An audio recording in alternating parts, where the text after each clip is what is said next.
వ్యవసాయ మోటార్లకు మీటర్ల అంశంపై అసెంబ్లీలో మాటల యుద్ధం జరిగింది. 30,000 కోట్ల అప్పులు తీసుకునే అవకాశం కల్పిస్తామన్న మీటర్లను పెట్టలేదన్నారు హరీష్ రావు. ఒప్పందం చేసుకుని బుకాయిస్తున్నారని కౌంటర్ ఇచ్చారు రేవంత్ రెడ్డి. కేంద్ర ప్రభుత్వం 30,000 కోట్ల రూపాయల అప్పు మాకు ఇస్తామన్నా బోరు బావుల కాడ మీటర్లు పెట్టము, మేము విద్యుత్ సంస్కరణలను ఒప్పుకోము అని సభానాయకుడిగా కేసీఆర్ గారు ఇక్కడ ఉండి చెప్పారు అని నేను చెప్పిన. దాని మీద లేచి ముఖ్యమంత్రి గారు ఈ కాగితం నాకు పంపారు.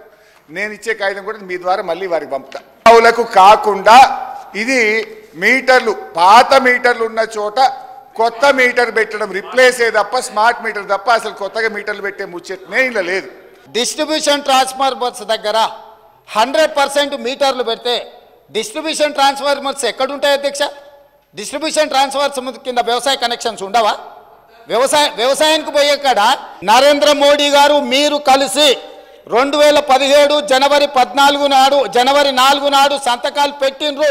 రాష్ట్ర ప్రభుత్వం ఈ ఒప్పందాలను ఒకవేళ అమలు చేయకపోతే, ఈ స్మార్ట్ మీటర్స్ బిగించకపోతే ఈ అగ్రిమెంట్ను ఉల్లంఘించడమని కేంద్ర ప్రభుత్వము డిస్కామ్ల మీద చర్యలు తీసుకునే అవకాశం ఉంది. ఇప్పుడు మెడ మీద కత్తి వేలాడుతుంది. వీళ్ళు చేసిన దుర్మార్గమైన ఒప్పందాలు తెలంగాణ రాష్ట్రానికి గుదిబండగా మారి, ఆనాడు వాళ్ళు ప్రేమించుకున్నప్పుడు సంతకాలు పెట్టుకున్నప్పుడు ఇవన్నీ కనిపించాలి. కానీ ఎన్నికల దగ్గరకు వచ్చినప్పుడు వ్యవసాయ పంపు సెట్లకు మీటర్లు పెడితే రైతులు ఊరేస్తారని తెలిసి ఇవాళ మేము తిరగబడ్డాం.